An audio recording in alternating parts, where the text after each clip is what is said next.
notre invité, c'est Rachid Lamarty du collectif Manif pour tous. Bonsoir monsieur et bienvenue sur ce plateau. Bonsoir, merci de votre invitation. Alors vous êtes sur ce plateau pour parler de la manifestation qui se déroulera ce dimanche. On va rappeler, avant de vous donner la parole, que les opposants au projet de loi sur le mariage pour tous vont se réunir pour une grande manifestation ce dimanche à Paris. Et donc il y aura différents départs organisés en bus, notamment en bus et en train de la région Nord-Pas-de-Calais. Rachid Lamarty, vous serez donc à Paris dimanche pour manifester et surtout clamer haut et fort votre opposition à ce projet de loi du mariage pour tous qui sera examiné en fin de mois par l'Assemblée nationale. Concrètement, clairement, qu'est-ce qui vous embête dans cette éventuelle évolution de la loi ? Ce qui nous embête, ce qui nous unit plutôt dans l'opposition à ce projet de loi, c'est d'abord premièrement la préservation de quelque chose qui est la famille, qui est donc un socle commun, qui est quelque chose qu'on partage avec tous nos citoyens autour du bon sens simplement, et d'un héritage culturel qu'on a reçu, qui nous est très cher, et qu'on voudrait transmettre intact et dans l'équilibre le plus intime aux générations à venir. Alors l'héritage culturel, c'est une chose, effectivement. Est-ce que cet héritage culturel ne peut pas s'accompagner aujourd'hui d'une évolution de la loi ? C'est vrai que les partisans à ce mariage pour tous mettent en avant la devise de la France basée sur la liberté, sur l'égalité. Qu'est-ce que vous répondez, vous ?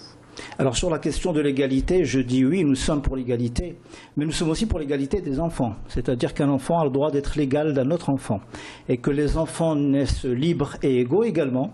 Il n'y a pas que avant de devenir adultes, donc ils naissent d'abord libres et égaux. Et pour être égaux, ils ont le droit d'avoir tous un père et une mère, et je pense que lorsqu'on fait le choix de les priver de l'un des deux de ces deux ailes de l'équilibre, c'est les priver de quelque chose qui fait qu'ils ne seront plus égaux, et c'est stigmatiser en fin de compte l'enfant qui sera privé du père ou de la mère. Lorsqu'on parle de la question de liberté, nous disons que tout le monde est libre aujourd'hui, et surtout tout le monde est égal devant la loi, donc tout le monde peut aller à la mairie et se marier, et donc en fait il n'y a pas quelque chose qui s'appelle l'institution du mariage dont quelqu'un en fonction de sa sexualité serait privé, donc on peut aller à la mairie et se marier, et donc c'est un droit qui est acquis à tous les Français aujourd'hui. Ce qui vous pose réellement problème, ce sont les enfants dans ces couples homosexuels. La procréation médicalement assistée pourrait s'inscrire dans un texte sur le mariage pour tous au mois de mars. Qu'est-ce que vous en pensez ? Alors là, je pense que c'est un petit peu reculer pour mieux avancer. Hein. C'est une marche arrière pour une meilleure marche en avant. Donc je pense que les citoyens ne sont pas dupes.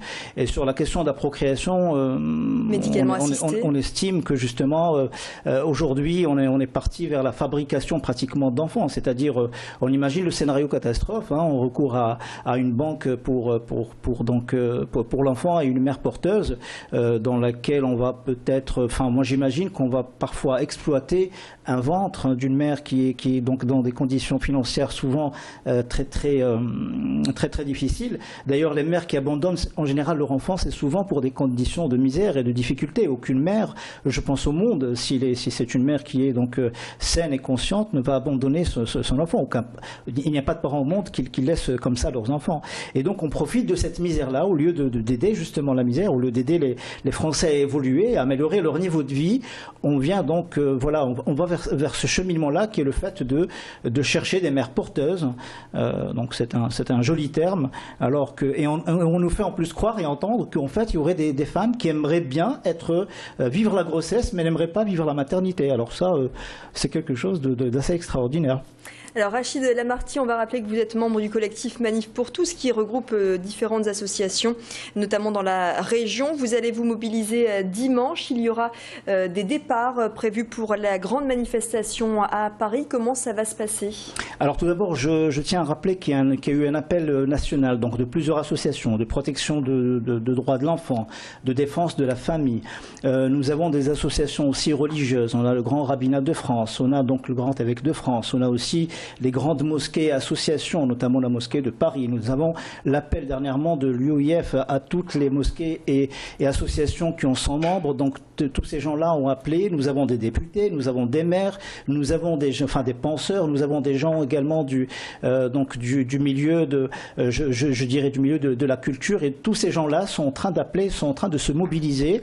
Donc ça va au-delà de la croyance, ça va au-delà de la foi, ça va au-delà d'une forme de la sexualité. Tous ces gens-là appellent en fin de compte à se retrouver dimanche pour dire non, parce qu'on a vraiment peur pour un projet qui est en train de se faire un peu dans la va-vite, qu'on veut boucler très très rapidement, parce qu'on aurait fait des promesses, mais je pense que des promesses, on a fait beaucoup de promesses aux Français, et pas en particulier celle-ci.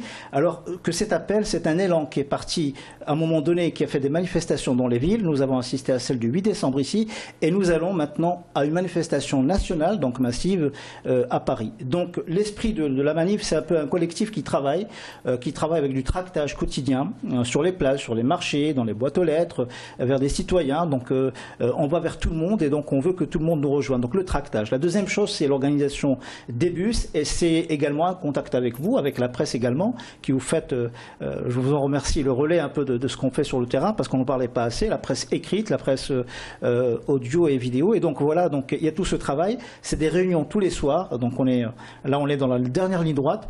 Et tout ce travail se fait, et ça nous fait plaisir et chaud au cœur de savoir qu'à Paris d'abord, Paris, on commence à entendre parler de Paris, mais à Bordeaux, à Nancy, à Reims, à Marseille, dans le sud, Toulouse, Montpellier, etc. Donc dans plusieurs villes, on est en train de se mobiliser, et cette convergence vers Paris dimanche, ce sont des retrouvailles, et c'est le fait c'est dans cette liesse qu'on estime que peut-être que notre voix sera enfin audible, et qu'un débat sera ouvert surtout, parce que ce qu'on voudrait aujourd'hui, c'est simplement ouvrir le débat, savoir ce que veulent les Français.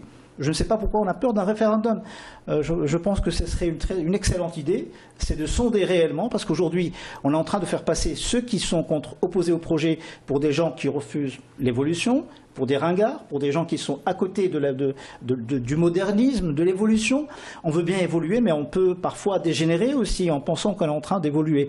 Alors on veut progresser, on veut que notre société avance, et on ne voudrait pas qu'elle recule, surtout pas sur la question des valeurs qui sont civilisationnelles, qui sont universelles surtout, et qui sont partagées par beaucoup de pays dans le monde. Dernièrement, on était avec un professeur qui nous a juste rappelé quelque chose auquel on ne pensait pas. Il nous disait, vous savez, les pays du tiers-monde qui entendront que leurs enfants vont peut-être être adoptés, et qui ont besoin qu'on adopte leurs enfants, mais s'ils entendent que les enfants vont vers un pays où peut-être qu'ils seront adoptés dans un premier temps, ou même dans un deuxième temps, puisqu'il y a une première adoption, mais c'est peut-être pas la dernière, par des couples homo, peut-être que ces pays vont mettre la France avec d'autres pays sur une liste vers laquelle on ne voudrait pas que les enfants aillent. Ça aussi, il faudra y penser. Très bien, merci beaucoup en tout cas Monsieur Lamarty, Rachid Lamarty. Le message est passé, on aura l'occasion à 18h30 de recevoir un membre de SOS Homophobie qui, contrairement à vous, et pour le mariage pour tous, comme ça. Je rappelle qu'il y a des associations également homo qui sont également